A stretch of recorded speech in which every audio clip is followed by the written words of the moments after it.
What's up, savvy expats? To live in Manila or not to live in Manila? That's the million-dollar question. On one hand, you've heard countless distasteful things about Manila: congestion, traffic, and poverty.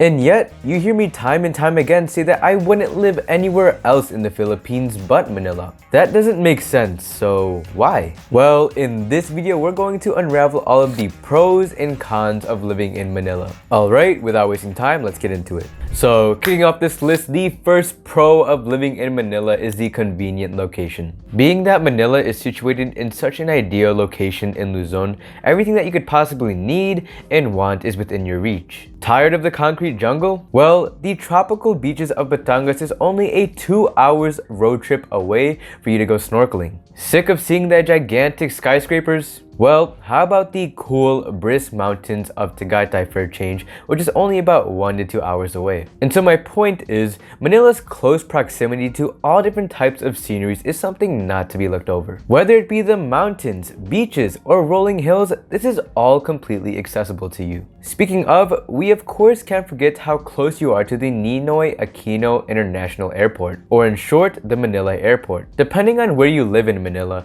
you can be anywhere from 10 to 45 minutes away from the airport. How great is that? As opposed to living in the province where you'd have to travel up to 2 hours just to get to the airport, when living in Manila, you're only minutes away from a flight outside of the country. So if you like to split time between the Philippines and your home country, or even if just an urgency pops up, travel time to get to the airport is out of the question. Now for the second pro of living in Manila, that is the endless activities. I'll tell you, the problem with living in the province is that there's only so much that you can do. You can only go to the beach so many times or go on so many walks before you have to get in bed by 8 a.m. and you're just bored out of your mind. But that's not the case with Manila. Whether it be museums, historical sites, art galleries, going on a food tour, mall hopping, a spa and massage day, buffets, or spending the night at one of these several high-end resorts or hotels, there's seemingly an endless amount of things to do here. One way I like to spend my time in the city is playing tennis,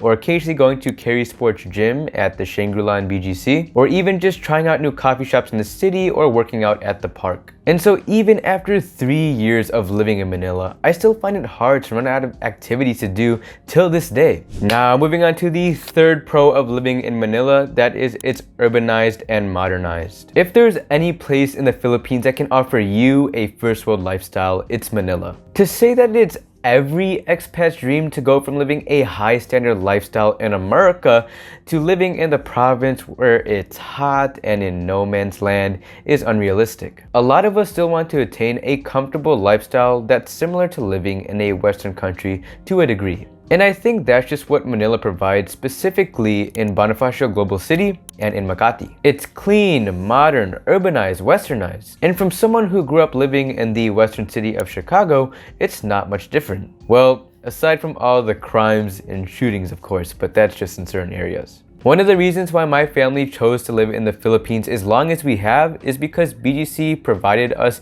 with international standard services and establishments. The notion that all of the Philippines is still behind the West and that it's all jungle and poverty still couldn't be further from the truth. Living in America versus living in Manila for me is not too far off whatsoever, but of course this does depend on which city in Manila you're living in. Now for the fourth pro of living in Manila, which is a big one, that is English is commonly spoken. Gosh, I cannot tell you how much of a lifesaver this is for most of us. When I first moved to the Philippines, I stepped off of that plane not knowing a lick of Tagalog. And to this day, I'm still not the best at the language because I genuinely still don't need to learn it. Of course, I still put in the time and effort to learn the language, but I want you to know, for someone moving to Manila, you will have no problem communicating with the locals here. Whether you need directions or want to simply strike up a conversation, language will not be a barrier. Which, this is the primary deal breaker between expats choosing to live in Thailand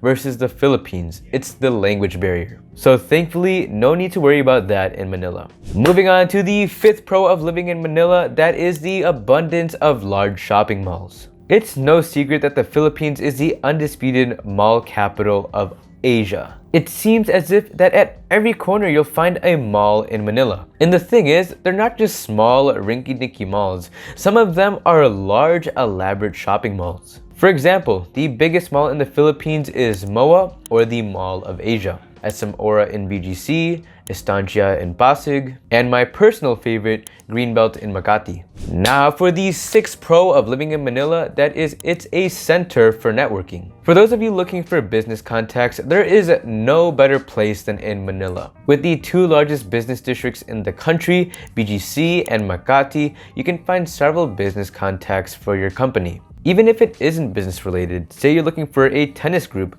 motorcycle club, or a foodie enthusiast group, Manila is the place for that. Now for the last pro of living in Metro Manila, that is the diversity of food. Whether it be Thai food, American, Italian, Japanese, Indonesian, Indian, you name it, there is no shortage of variety to choose from in Manila. Because chefs from around the world come to Manila to share their flavors of the country with the Philippines. Now, this is as opposed to living in the province where you'll only find Filipino food or knockoff food from abroad. Here in Manila, you have higher chances of finding authentic dishes from around the world. So if you're a foodie searching for a diversity of all different types of cuisines, the best place to live in the Philippines is, you guessed it, Manila. Now, time for us to flip the script and dive into the cons of living in Metro Manila. Which, at number 1, we can all attest to the congestion and traffic. You thought traffic in New York was bad? Think again, because traffic in Manila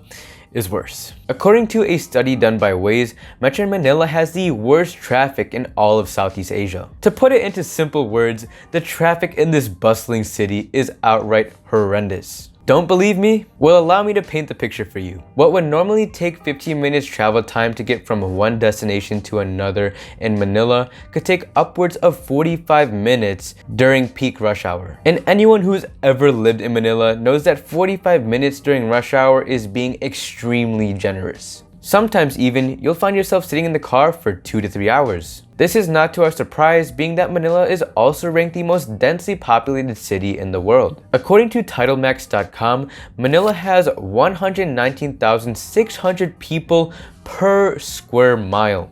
Can you believe that? So clearly, the city in most areas outside of the pricier parts are highly congested. Moving on to the second con of living in Metro Manila, that is the higher cost of living. Now you may be thinking, wait Evan, I thought you said living in Manila is affordable. Well yes, Manila is affordable, but if you want to live with the same Western standard lifestyle that you lived back home, then it can cost just as much, if not slightly more. And bear in mind, we consider living in Manila expensive in relation to the province. While you can live in the province for $1,500 to $2,000 per month, if you want to live in Manila comfortably as an expat, expect to budget out at least $3,000 per month. As I mentioned, the areas where expats live that give the highest standard of living is Bonifacio Global City and Makati. It's clean, westernized, and living here affords you international standard of living. But of course, just like anything, it comes with a price. Rent in areas like this can range anywhere between $600 per month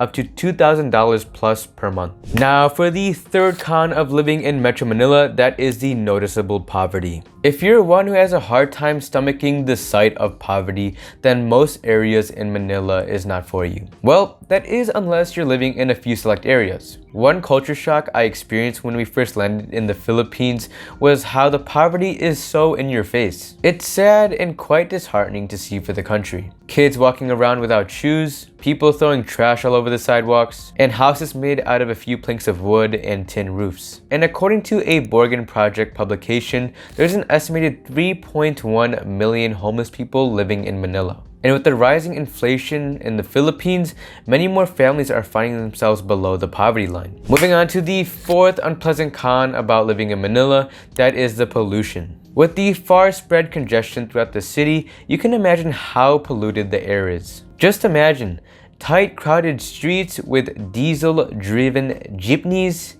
and motorbikes emitting gas 24/7. On top of that, you have people throwing their trash not only on the sidewalks, but also even in the rivers. This is all a recipe for terribly polluted air. Thankfully though, when you step into openly planned cities like BGC, Makati, or Eastwood, or Ortigas, then the air is fresh and actually breathable. Now for the fifth con of living in Manila, that is the wealth gap. Just like any third world country, you'll find major social and economic class separation. Whether you're walking the streets of BGC or Makati, you can clearly observe that these cities were built on individuals with a Western income. But despite that, you'll also find beggars within the same vicinity of these individuals. It's almost as if there's somebody that drew a line in the city and created borders that said, this is the wealthy part and this is the poor part. And that's just how drastic the sight of poverty is here and the wealth gap. This is contrary to the US, where wealthy neighborhoods are generally further away from the lower class neighborhoods. And so the wealth gap is just a sad reality of the Philippines and basically just any third world country.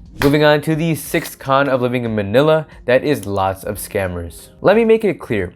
Most locals in Manila are genuinely good people, but that doesn't mean you shouldn't be aware of scammers, especially as a foreigner. Because let's be honest here, the Philippines is one of the romance scam capitals of the world. You've probably heard countless stories of foreign men coming here and getting scammed by the local woman like a human ATM. Does this mean you have to be on edge 24/7? No. Just be aware of your surroundings and the people you meet. Now for the seventh and last con of living in the Philippines, that is the foreigner tax, aka the skin tax. It's no secret that foreigners often get overcharged in the Philippines. It may not seem like you're getting scammed out of much, but for some people it does add up. And for most of you, I think we can all agree that it's not so much that you need the 50 pesos that they scammed you out of, it's just that you don't like getting taken advantage of. Whether it be that you're looking to haggle in the markets or you're buying food, locals tend to raise the prices higher for some of you foreigners. For example, where the price for a bundle of bananas may cost 100 pesos for the average local here, they may raise it up to 300 pesos for you foreigners. This is why it's important to shop with a local that speaks the native language so that you can get the best deals. However, me personally, I do not suggest shopping from vendors in street markets. Not only is it safer to shop at real establishments, but you also get peace of mind knowing that there's a set price. And so there you have it, savvy expats. That is the 7 pros and cons of living in Metro Manila. I hope you have a better understanding of what this city has to offer and even if it's the place for you. Also, bear in mind that many of these pros and cons tend to vary depending on which part of Manila you live in. If you enjoyed this video, feel free to show your appreciation with a like and subscribe. And so thank you for watching, savvy expats, and I'll see you in the next video. God bless.